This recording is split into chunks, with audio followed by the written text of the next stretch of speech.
Hi friends. I know that this is different from what I normally post, but a couple of days ago I posted a video on Instagram of a candy purse that I made, and it got some traction, which was really exciting. I was not expecting that at all. And somebody commented and asked if I could do a tutorial on how I start my candy panels. So that is what we're going to be doing today. I'm really excited to do this because I actually do my panels a little bit differently than other people do. I'm sure there's people who do it the way that I do it, but this was not the method that I saw when I got into candy. So this tutorial is coming from the perspective of someone who sucks at following patterns, is terrible at spatial relations, who cannot crochet to save their life. I couldn't even do the hook and the loop. I gave up. I'm not good at that kind of stuff. So I do a different method compared to the more popular method that works better for me. So I'm excited to show you that in the hopes that if you run into the same issues that I did, you could try this way, and this way might work better for you. So this is an example of a pretty standard candy pattern. So you'll notice that on this bottom row, we've got all these ones.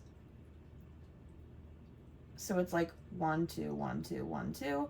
And then we've got the 2s right above it. And then that goes all the way down. And then we've also got these 3s, and that goes all the way down too.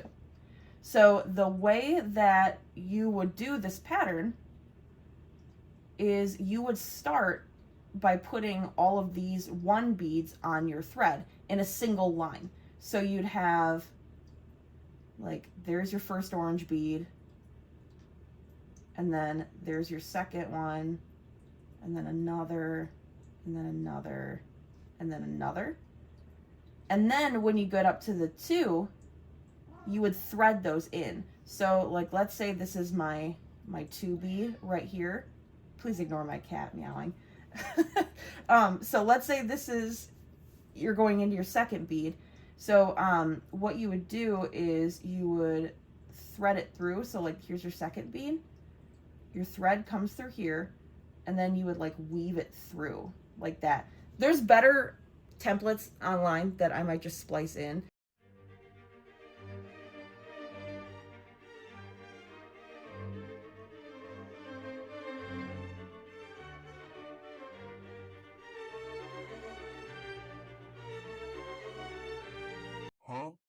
But that's essentially how you would do that pattern.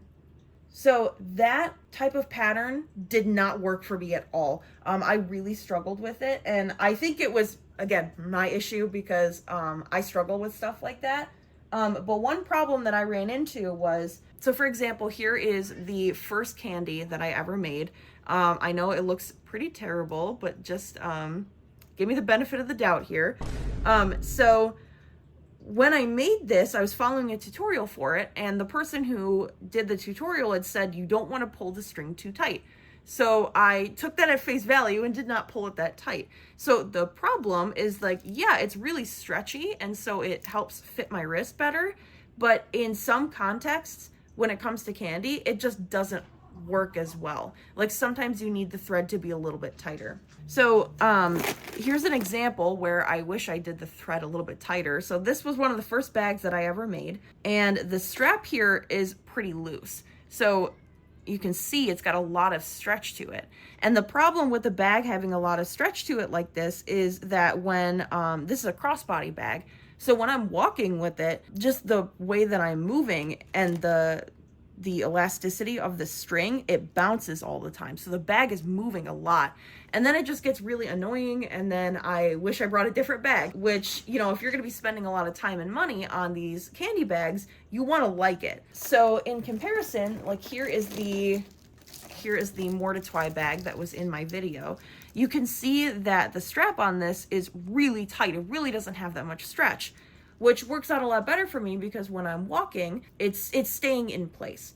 So the problem that I experienced with that more popular template with you do all the beads in the 1 row and then you snake in the 2s, is that I could not for the life of me get the string to be this tight.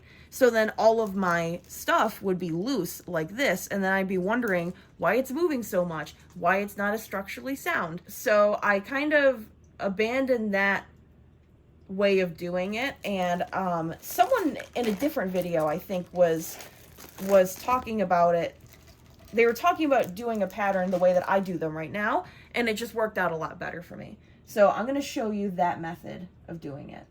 So this is the new pattern that I'm going to be working with. So you'll notice that this one does not have any numbers on it, which is totally fine because I'm just going to completely ignore those. So the way that I will start a bag like this is I will do it like I would be doing like a peyote bracelet.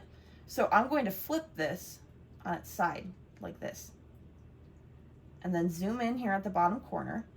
And I always start with 2 beads because trying to start with 1 bead at the bottom is kind of a nightmare.